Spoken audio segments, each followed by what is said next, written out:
No, no, you don't. Okay. All right, good morning, everyone in here today. Thank you for everyone who being here. And thank you for anybody who's watching this recording later and takes an interest in Lancaster's economic development. I guess we'll start with roll call for today. Oh. Yeah, of course. Hopefully the recording caught that. All right, so roll call. Tom Richardson, absent. Roy Carter, absent. Bruce Sanders, absent. Lisa McLaughlin, absent. Samuel Rice. Here. Billy Barrick. Here. Taryn Bryce Rowland, I'm here. All right, and in the room we have John Bateman and we've got Glenn. All right, so on to the first. You just note that we do not have a quorum. Oh, for the official record, we do not have a quorum. All right. All right, so moving on to the approval. Oh, we can't do the approval of the July meeting minutes? We cannot do the approval of the minutes. We do not, we can do the financial status report because that doesn't require. I can't do the financial status All report. right. No, I do not. Oh, I will relinquish the gavel. All right. So financial report for October 15th, 2025. Our community partnership checking has a beginning balance in July 15th of $44,368.11. Credits, interest earned for July, August, and September, $8.12. And debits, paper statement fees, $9. I had told them to remove the paper statement fee, and they said they were going to, and they did not. But it's basically canceled out our interest. So I will reach back out to the bank and have them do that. Appreciate it. Debits for the Summit Vinyl Company grant, $10,000, and So Lovely grant, $10,000, leaving an ending balance as of October 15th, 2025 of $24,367.23. The domestic government unit CD, we did renew the CD at 5 months, 4.15%. That was opened August the 31st and matures January 31st, 2026. Beginning balance as of July 15th, 2025 was $42,664.55. Credits, interest earned for July, August, and September, $637.31. Leaving ending balance as of, excuse me, this is incorrect, as of October 15th, 2025 of $43,301.86. Just to remind you guys, we have an annual revenue of approximately $12,472 through administrative fees collected on prior bond issuances. The county's 2022 bond, which will be due in February of 26, and the Mariners Museum, which will be due in October of, it will be due this month, excuse me. That is the end of the financial report. Do you have any questions? No. All right. All right, and we're on to the next agenda item, the discussion about the EDA's chamber membership renewal. This is just information and discussion, not a decision item, so we can proceed.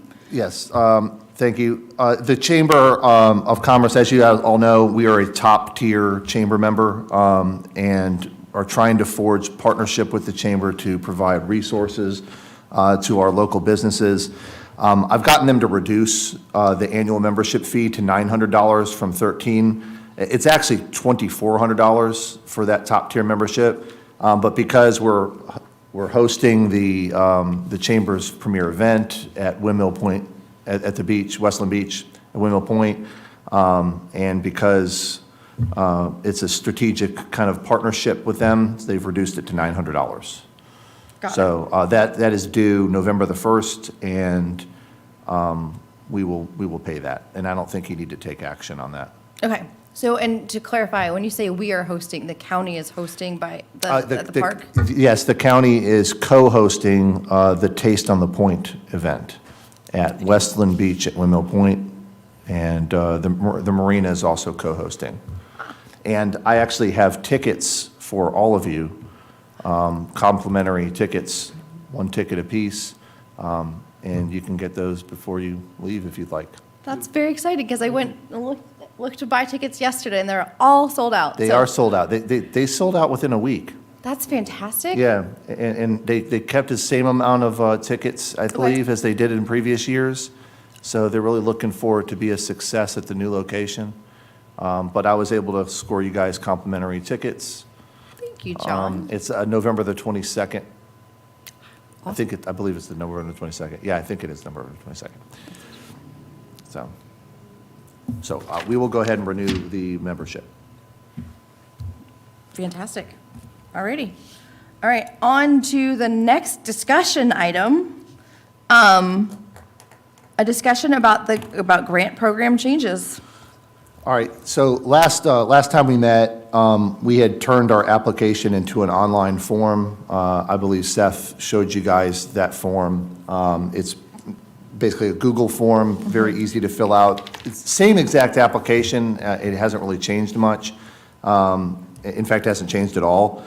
But we're considering, I mentioned last time that if we're going to be giving grants out of up to $10,000 to businesses, it might be a good practice to have a grant agreement that is signed by the EDA chairman or the treasurer or the executive director, the same as the check, but a grant agreement that really lays out the terms.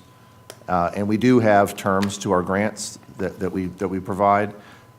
So I've gotten a couple examples from the city of Portsmouth. I've talked to their economic development director, and they have 2 grant programs. One of them is an acceleration grant, and one of them is a business development grant. And their grants max out at $2,500, but they have a grant agreement. And I don't know, what do you guys feel about having a written agreement in place for our grantees? I like the idea, candidly, because I feel like it allows for some accountability. And I think I've seen some grants in the past that didn't go where I thought they were going, and this would be really helpful. And I think it would add a layer of seriousness as well, or that they would, I don't know if seriousness is the right word, but teeth to it. I guess when someone applies, there's a whole different level, like they have to think a little bit more about what they're doing, knowing that there's an obligation. Yeah, I think it's a good idea. Absolutely, yes. Yeah, adding some skin to the game, I guess is the best way to put it. This example's like 3 pages long, 4 pages long. And so what I'll do is I'll get with, I can get with the county's attorney. I'll get with Don Gill and the county's attorney to have them look over this example and bring it back to you guys at the next meeting for you guys to take action on initiating a grant agreement. Other than that, I like the idea. The city of Portsmouth, Norfolk, and Chesterfield, their EDAs have grant programs similar to ours, but they have 2 grants. One of them's an acceleration grant for an existing business, and the other is a business development grant for a new business. I like having 2 tracks. And they have different funding. So the Smart Start grant, the business development grant maxes out at $2,500, and then the business acceleration grant maxes out at $5,000. I'm not suggesting that you guys change your grant limits, but what I am saying is there's examples of having 2 different tracks. So just something to think about. I can put together of those examples and send them out to you guys to consider. What I was going to do is the subcommittee you guys have created, bring it to them first, and then at the next meeting, if they want to make the recommendation to the full group to proceed with those changes, they can do that during their subcommittee report. Sounds good. Fantastic. That's all I had for grant program changes. We are just running through this agenda. Love it. Alrighty. I was just thinking about anything else there. Thoughts, but the subcommittee is a great place to take those initially. All right, let's move on to the next agenda item, economic development updates. Please and thank you, sir. I don't usually do this, but there's a couple of initiatives that I've been working on that I think that you guys should hear about, mostly pertaining to workforce development. When I first started in this position, it was it's difficult to find a starting place when we have so many workforce challenges. A lot of the individuals that live in this county, a lot of our residents, don't have much opportunity, but we know that there are jobs available, and we know that we have people that want employment, but connecting those dots is difficult. So one initiative I've been working on is the county has its own employment challenge when it comes to EMTs and paramedics. We have positions that are perpetually open. It causes us to incur overtime, and it wreaks havoc on your budget when you can't stay staffed. So I've been working with, RCC has an AEMT paramedic program, certification program. They just started this year with a fast track program that's 8 weeks. But funneling people into that program has been a challenge. And I go to these workforce development board, the regional workforce development board, debate consortium meetings, and, as the representative for our CLEO, our chief elected official. And I perpetually hear that they go into the schools and they talk to the young people about career paths that are of interest to them. And EMT, paramedic kind of jumps to the top of the list. And you can chalk some of that up to the youthful intrigue, but there's something to that. And so Gloucester County recently set up an EMT program in-house at their high school. They hired an instructor. The technical school, the technical center up in Warsaw used to have an EMT program, but they had a hard time keeping an instructor. Plus, they didn't have a lot of space for the program. So the idea that I had was, what if the technical center created an EMT academy very similar to what they have in Virginia Peninsula for our high school students to get them on that track. Okay. But the challenge was space and instructor.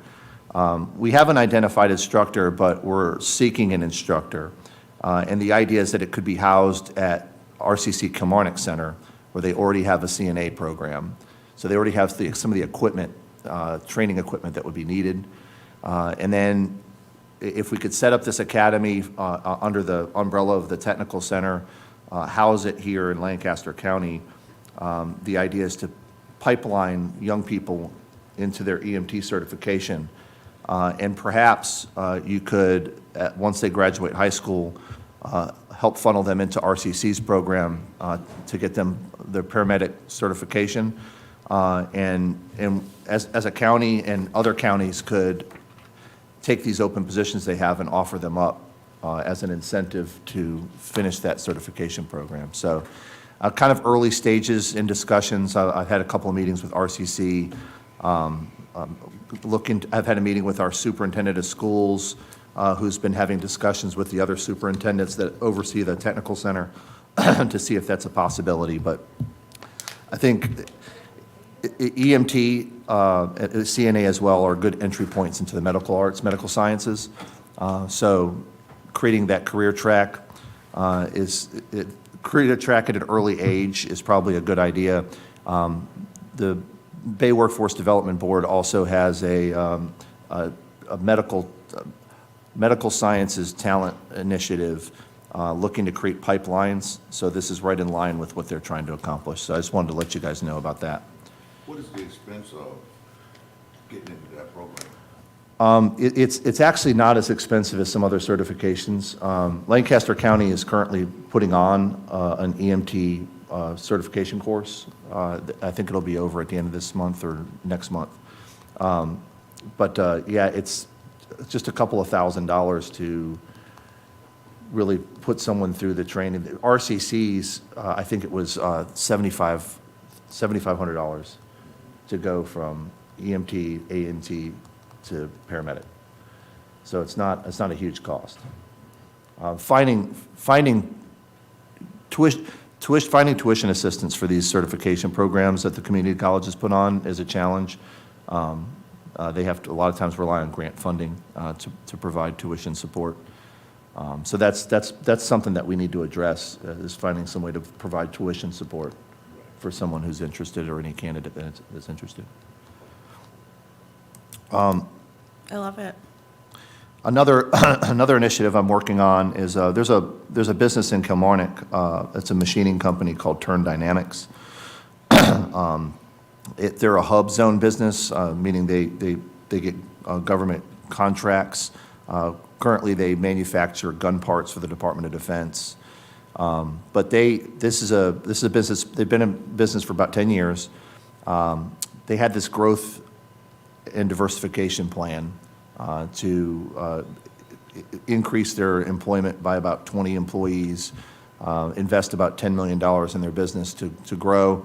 But they had a challenge because, as a machining company, you need people to operate these automated machines, and they need to have certifications and training. So RCC had a program that went defunct during the pandemic up in Montrose. It was a CNC program, machining program, and they have some equipment up there. So working with the community college, the community college is spearheading a Go Virginia grant. They're going to apply for a Go Virginia implementation grant to reestablish that machining program, to expand it to include other certifications for other machines, and they're going to house it at Turn Dynamics in Kilmarnock. That's awesome. You said implementation, not planning. Implementation Okay. grant, yeah. This will be a very similar grant application and program to what they did when Westmoreland set up the welding training center. Except this Set up the having what training the welding training center up in Montrose. Okay. That's where this program was housed, was in Montrose at that center. Got it. But they lacked space, and so Turn Dynamics has recently purchased a building next door that has the perfect space for it. So RCC will be the lead applicant. They'll, with the grant money, the Go Virginia grant money, if approved, purchase additional automated machining machines and set that program up. So I've been reaching out to economic development professionals across the region and businesses that hire machinists and have training needs to ascertain what those employment and training needs are, so that we can have robust job placement for those candidates that go through that program. So those are just two workforce development initiatives, and they're in finding an industry and a representative business in that industry, figuring out what their employment and training needs are, and then helping them meet it with an emphasis on work and learn, right? I mean, I think the idea of someone, dropping everything and going to school, or working 2 or 3 jobs and going to school, Oh, yeah. I think those days are gone. We need to provide opportunities for people to work and learn on the job so they can get paid and advance their skill set.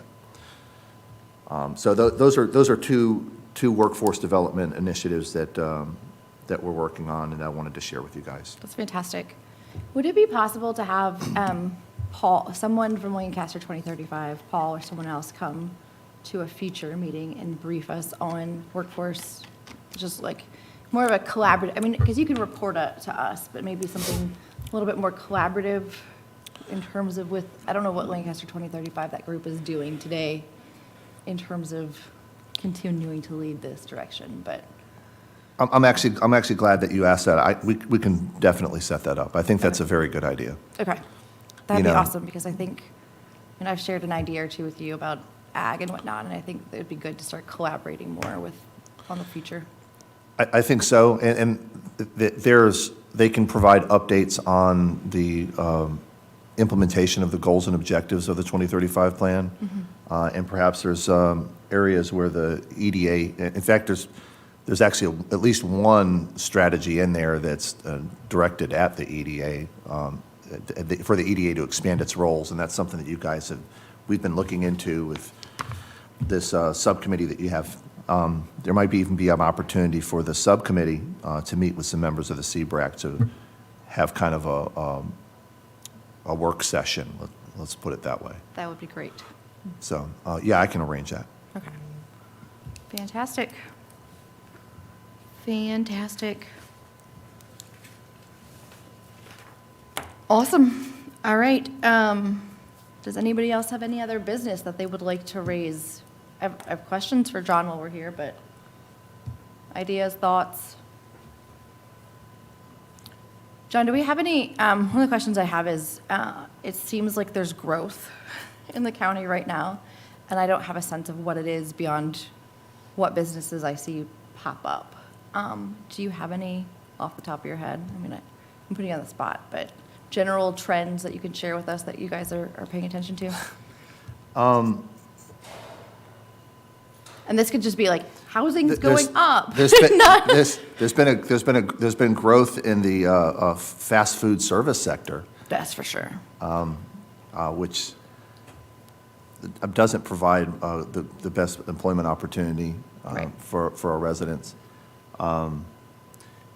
Yeah, as far as the businesses that pop up, I'm the same as you. It's what you see, but there is interest. I've had several requests over the past year and a half from the Virginia Economic Development Partnership looking for sites. I have one currently. An aquaculture business is looking to expand into Virginia. They had an opportunity in Hampton that fell through, and they're looking for a place where they can withdraw and discharge water, and they're looking for upwards of 10,000 square feet of space to process blue catfish predominantly. But when you get these requests for these sites, it's a lot of cloak and dagger. It's Yeah. a lot of trying to figure out what the business needs, and then trying to meet that need.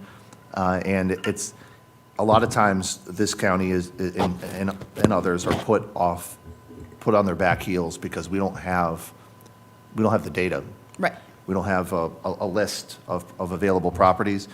So to address that, back in 2016, Lancaster County was part of the development of the Working Waterfronts Master Plan. Right. That serves the three coastal regions of Virginia. And part of that was an inventory of working waterfronts. But what that inventory didn't include was historic working waterfronts. And Lancaster actually has unique zoning that allows commercial fishing processing as a by right use. So if it's ever been used as that, it's by right. And a lot of localities don't have that. Yeah. So inventorying what used to be historic waterfronts, we've seen many of our historic working waterfronts go away. They take the old Morgan Oyster House,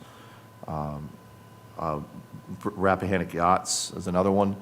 So inventorying these historic working waterfronts and those waterfronts, when these requests come in, gives us a baseline of information that we can share with those industries. And you asked about trends. Yeah.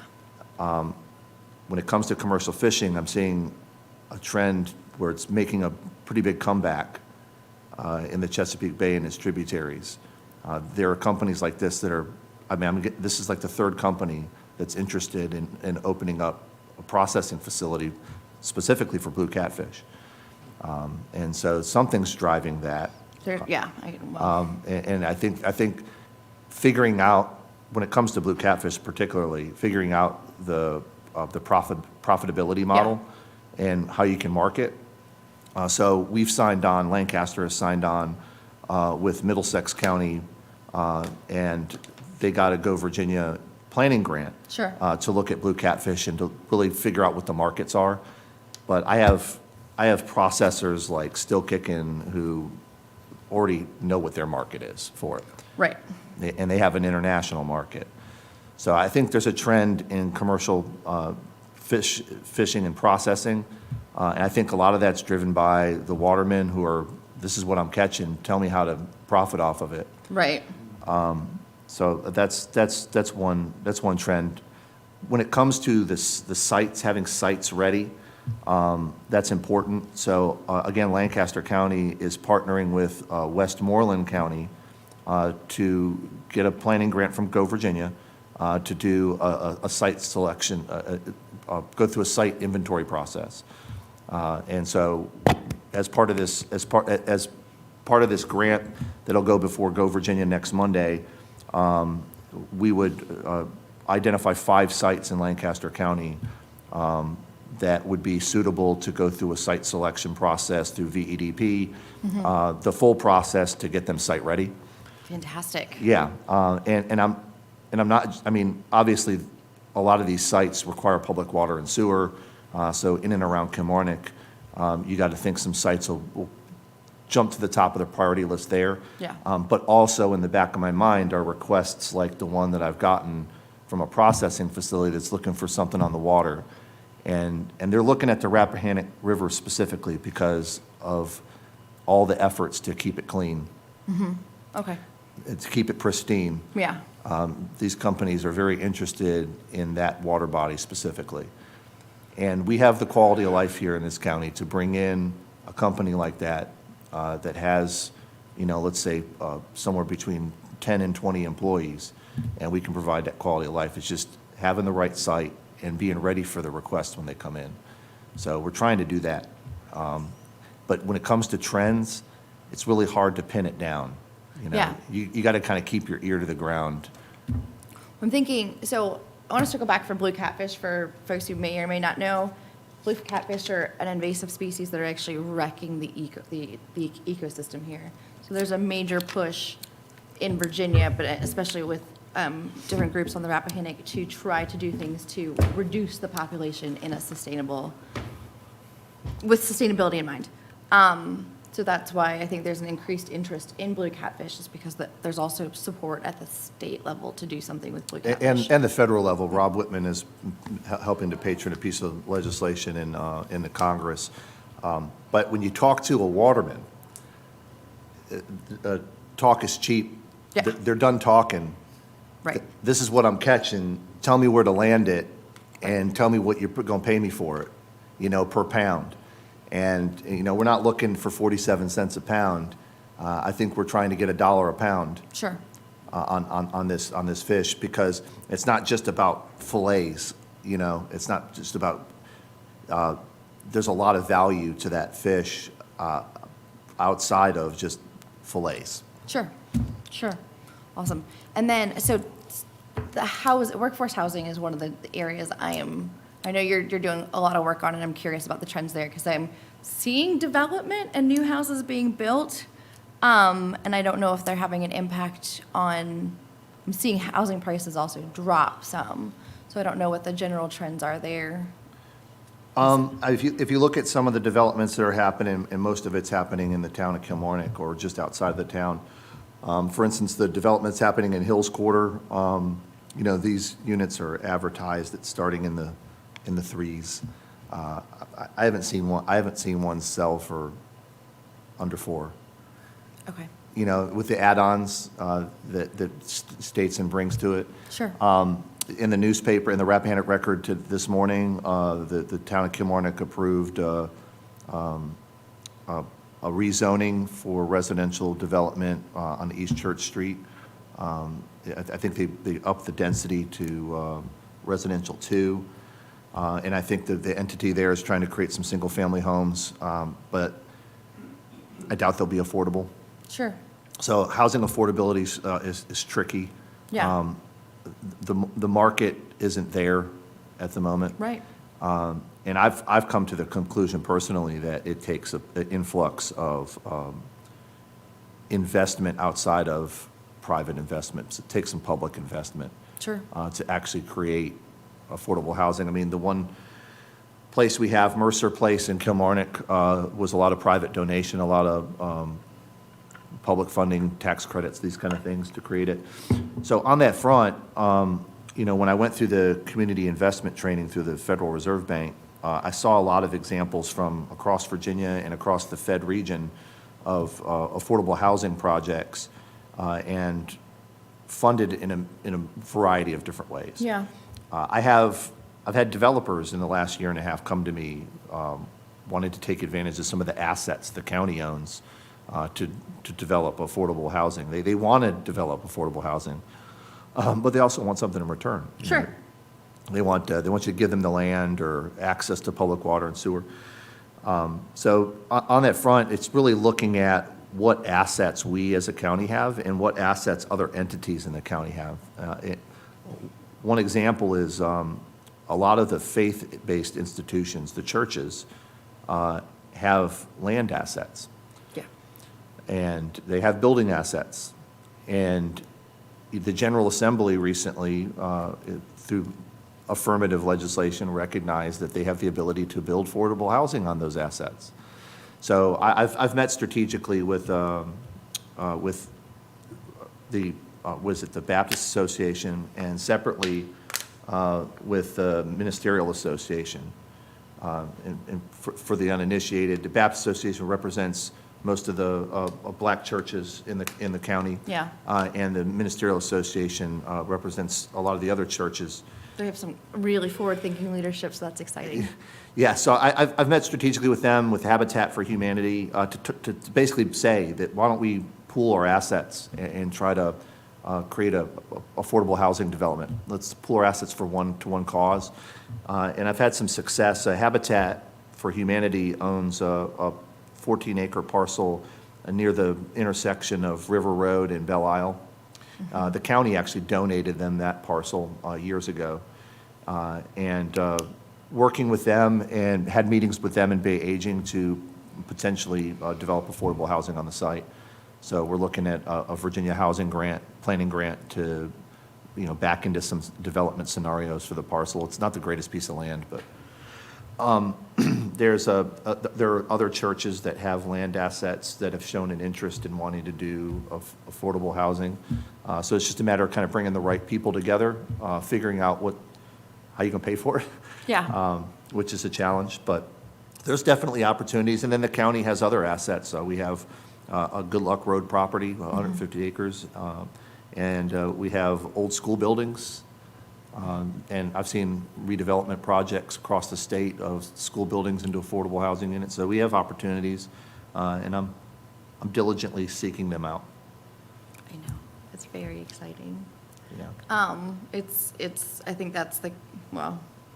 that's really going to be the key for a lot of these things is being able to create an environment in which the county can have a sustainable workforce and without affordable workforce housing, Yeah. It's just, I know of someone right now, anecdotally for the record, but who works in Newport News and lives here because it's also was able to find a sweetheart deal, I guess, because affordable housing is just a problem in general. So if we can find a way to carve out an area in our little Tidewater region, we can start, I think, really attract some interest to the area because it's so hard to come by in the state of Virginia.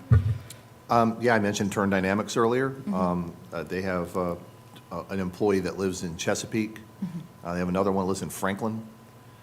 So being able to provide housing. Still Kickin' Seafood has mentioned they'd like to use H-2B visa workers eventually. Oh. But where do you house them? Right, yeah, That we don't have, it's not like we have a huge rental market. right. Awesome, So, okay. Does anybody else have any questions? Does anybody else want to test John today? Put him on the spot? He's on it today. Awesome. I think that's high level. It's really good. All right. There was no other business. Then I guess, would anybody like to motion to adjourn? Well, you can't really motion to adjourn because you don't. Oh, because there's not official quorum. All right.